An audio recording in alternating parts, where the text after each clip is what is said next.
Hola amigos, estamos aquí desde Coatzacoalcos, Veracruz y para todo el mundo, sabiendo que YouTube llega a todos los rincones del mundo vía internet.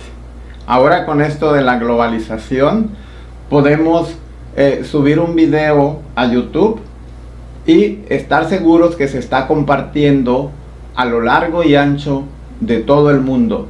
A mí en mi canal me llegan comentarios de todas partes del mundo, de Arabia, de Filipinas, de Japón, de Francia, de Italia, de España, de Inglaterra, de Argentina, etc. No quiero dejar a nadie fuera, pero nos llegan comentarios desde todo el mundo. Por eso estoy saludando a todo el mundo sin dejar fuera a nadie, y desde luego con todo mi cariño y con todo mi amor a México. Aquí estamos y estaremos compartiéndoles desde acá las reflexiones de la vida, las reflexiones acerca del camino de la vida. Este camino que suele hacérsenos tan difícil, porque ciertamente nadie nos enseña a vivir. En la escuela nos enseñan a sumar, a multiplicar, nos enseñan que Roma es la capital de Italia, nos enseñan que París es la capital de Francia, etc. Pero obviamente esos son conocimientos culturales, eso es cultura, y la cultura nos sirve. Son herramientas para la vida también, porque tiene que ver con nuestro hacer día a día, tiene que ver con nuestras capacidades, con nuestras herramientas intelectuales, lo cual desde luego es de beneficio, porque actualmente inclusive existe el lema que dice que saber es poder. Obviamente el conocimiento nos da un cierto poder en el sentido de que el que sabe más puede aspirar a mejores puestos en el trabajo, puede aspirar a mejores habilidades intelectuales, habilidades como tener un mejor razonamiento, como tener la mejor respuesta, la respuesta precisa a lo que necesite en algún momento dado. Pero hay otro tipo de conocimientos que son los conocimientos inherentes al ser, lo que implica, lo que significa nuestras herramientas de vida. Nosotros, desde que nacemos, ya venimos a la vida con ciertas herramientas. Estas son nuestros instintos, los que nos ayudan en todo momento a mantenernos en la vida. Cuando nosotros desarrollamos el más básico de nuestros instintos, que se llama intuición, cuando nosotros desde temprana edad, obviamente esto se puede desarrollar en cualquier momento de la vida, pero los que aprendemos desde temprana edad a estar en contacto con nosotros mismos, cuando somos niños, el niño juega, el niño gatea, el niño se arrastra, el niño se ensucia, el niño se encarama a los árboles, salta, se cae, etc. El niño vive.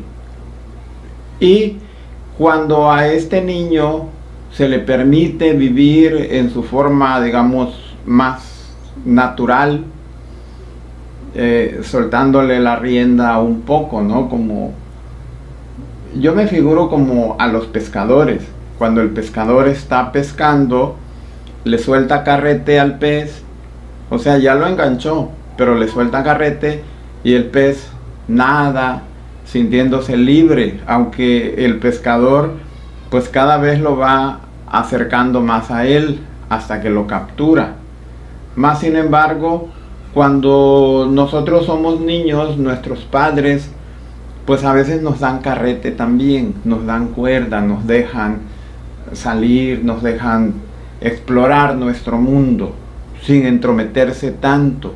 Al menos esa fue mi experiencia durante mi niñez, que yo me recuerdo corriendo por el campo, jugando con otros niños, muy libre. Yo iba al río a nadar, aprendí a nadar muy joven, tal vez de 5 años o antes.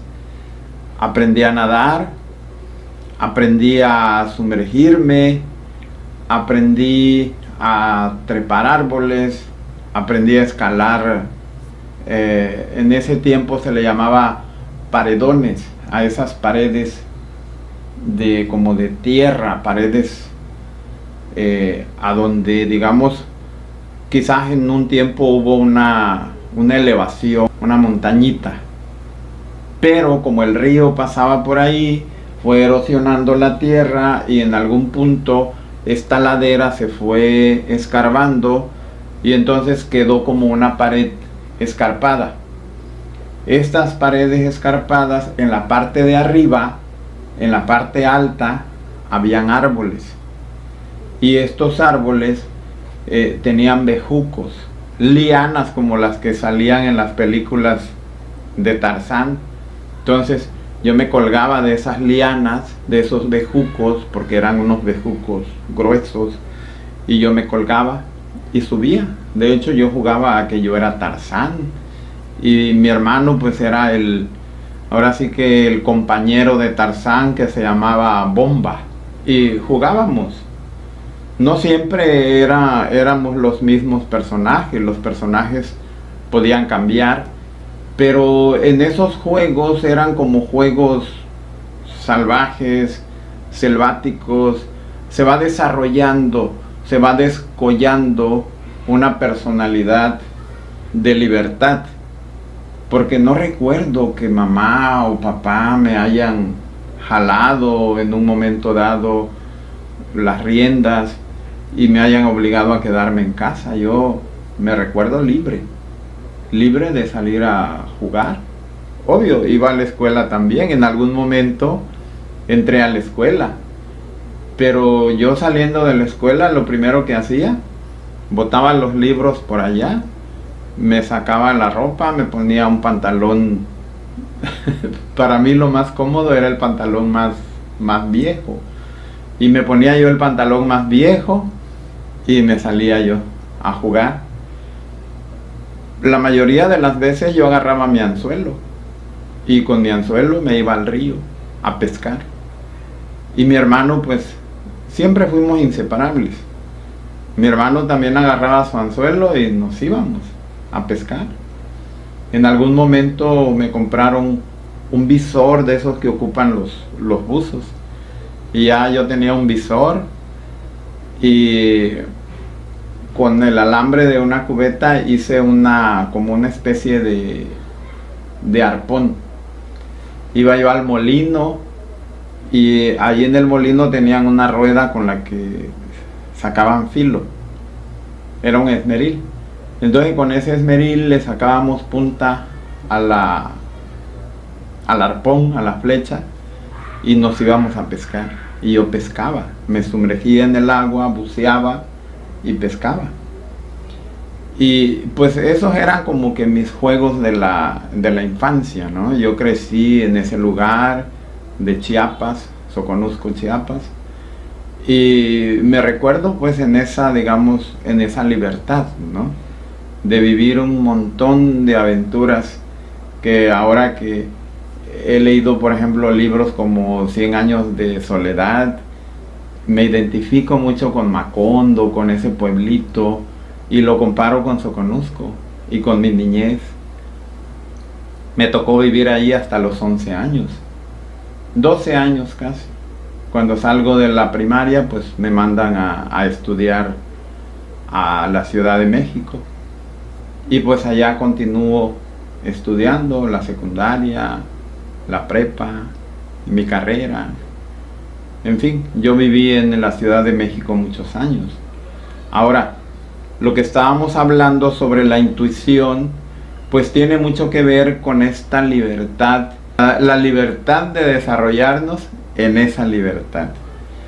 Ahora, la mayoría de niños pues tienen esos padres vigilantes, ¿no? Que los andan vigilando, que no los dejan pues desarrollarse siendo ellos mismos, porque por ejemplo yo me trepaba a los árboles, y árboles altos, por ejemplo a cortar naranjas, a cortar mangos, o simplemente por el placer de estar en esa altura. Yo me subía. Me caí de un palo de guayaba un día y casi me mato. Caí de panza como las iguanas. Y ahí me quedé tirado no sé cuánto tiempo. Supongo que me desmayé del golpe, ¿no? Después me levanté y no me pasó nada. Los niños suelen ser como de goma. Se caen y no les pasa nada. En el campo. En la ciudad pues es otra cosa, ¿no? Porque como está todo pavimentado, pues se cae el niño y pues se anda rompiendo algo, ¿no? Contra el pavimento, que no es lo mismo a caerse y caer en la pura tierra. Sobre la intuición, yo tuve la suerte de que al estar en contacto con mi propia naturaleza, al estar en contacto con la naturaleza externa, pues la intuición se va desarrollando de forma natural, de modo que nosotros aprendemos a estar en ese contacto con nosotros y aprendemos a sentir. Es una sensibilidad que yo le llamo inherente, porque tiene que ver consigo mismo, tiene que ver con el propio cuerpo. Es una especie de radar que todos tenemos, este radar que nos permite, digamos, como esos barcos, como esos aviones que pueden navegar literalmente a ciegas, ¿no? De noche o en una tormenta o lo que sea. Ellos pueden navegar con sus instrumentos, el radar principalmente, ¿no? Entonces, nosotros también tenemos este radar que algún día a lo largo, digamos, del desarrollo de todos los videos que nos vamos a compartir, pues ya les iré narrando algunas de mis aventuras, ¿no? Donde mi intuición siempre me ha salvado de cosas que están a punto de ocurrirme o cosas que están a punto de suceder, donde yo me voy a ver envuelto o inmiscuido. Mi radar interno, mi intuición, siempre me ha permitido estar un paso adelante o darme cuenta antes de que suceda, o salirme o moverme. Pero cuando la cosa sucede, pues yo siempre tengo la satisfacción de verla habiendo ya salido, digamos, del lugar a donde iba a ocurrir, ¿no? Y estoy hablando de cosas que han pasado, accidentes, situaciones, digamos, en la calle, de las que me he logrado salvar gracias a mi intuición.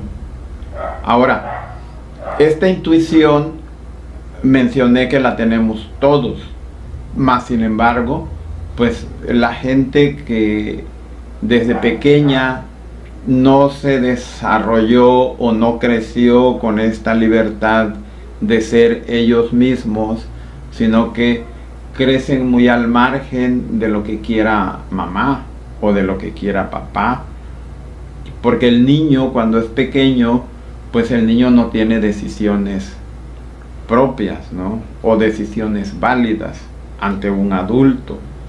Los adultos suelen someter a los niños. El niño les tiene que hacer caso, o sea, el niño tiene que obedecer porque es el pequeño y el adulto es el grande. Entonces, el adulto se siente con la libertad de someter al niño. Esto implica perderle el respeto al niño, no respetar su individualidad, no respetar su derecho a ser él mismo, no respetar su derecho a tomar sus propias decisiones, porque el niño, aunque sea pequeñito, tiene decisiones propias. El niño tiene necesidades muy particulares de expresarse, de ser él mismo, mas sin embargo los adultos, en una incomprensión, en una falta de entendimiento, pues someten al niño y lo obligan a hacer lo que ellos como adultos quieren o necesitan. De modo que el niño en algún punto deja de ser él mismo y empieza a hacer lo que el adulto quiere. En ese punto el niño se desconecta de su intuición, y en vez de desarrollar su propia personalidad, este niño empieza a desarrollar una personalidad reactiva, una personalidad que se va a acomodar a lo que necesita su adulto. Estamos hablando, su adulto puede ser mamá, puede ser papá, puede ser la persona que lo cuida, puede ser la maestra, el maestro, la tía, el adulto, el que sea mayor que él, inclusive puede ser otro niño, otro muchacho, otra muchacha, la persona que lo cuida o que lo ve.